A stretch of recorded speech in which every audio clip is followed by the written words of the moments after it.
வானத்துக்கும் பூமிக்கும் நாதனாயிருக்கின்ற ஆண்டவராகிய இயேசுவின் நாமத்தினாலே உங்கள் யாவரையும் இந்த வேர்ட் ஆஃப் பீஸ் நிகழ்ச்சிக்கு அன்போடு வரவேற்கிறேன்.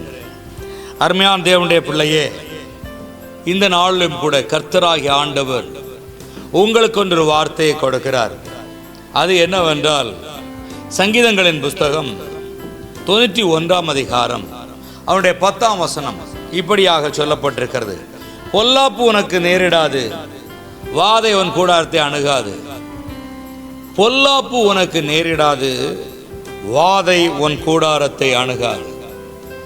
நீ இயேசுவின் பிள்ளையாய் இருந்தா, நீ ஆண்டவருக்கு உண்மை உத்தமமான சாட்சியாய் இருந்தா, எந்த வாதையும் உன் கூடாரம், உன் வீடு, உன் இருதயம் என்கிற கூடாரத்தில் வாதை அணுகவே அணுகாது.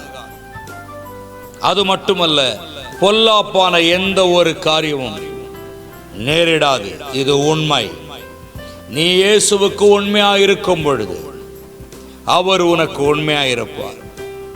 ஆலயத்துக்கு உண்மையாயிருக்கும் பொழுது, அவருடைய வீட்டில் நீ உண்மையாயிருக்கும் பொழுது அவர் உன் வீட்டிற்கு உண்மை உள்ளவராய் வருவார்.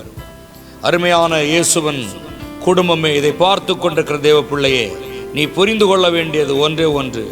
உண்மை முத்தமத்தோடு ஆண்டவரிடத்திலே காணப்படு. கர்த்தர் எந்த ஒரு பொல்லாப்பும் எந்த ஒரு வாதையும் உன்னை நெருங்காதபடிக்கு அவர் பார்த்து கொள்ளுகிறவராயிருக்கிறார். நான் உங்களுக்காக இந்த நாளில் தீர்க்க தரிசனத்தோடு ஜபிக்க போகிறேன். அப்பா பிதாவே, நீர் கொடுத்திருக்கிற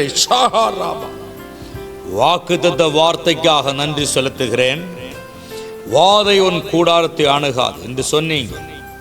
அப்பா பிதாவே, பொல்லாப்பு உனக்கு நேரிடாது என்று சொன்னீங்க.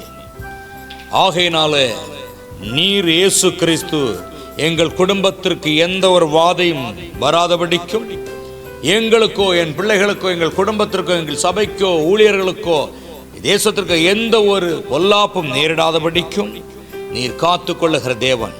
இதை பார்த்து கொண்டிருக்கிற ஒவ்வொருவருக்கும் எந்த ஒரு பொல்லாப்பும் வராதபடிக்கு என் ஆண்டவர் பார்த்து கொள்வேன் நான் செபிக்கிறேன்.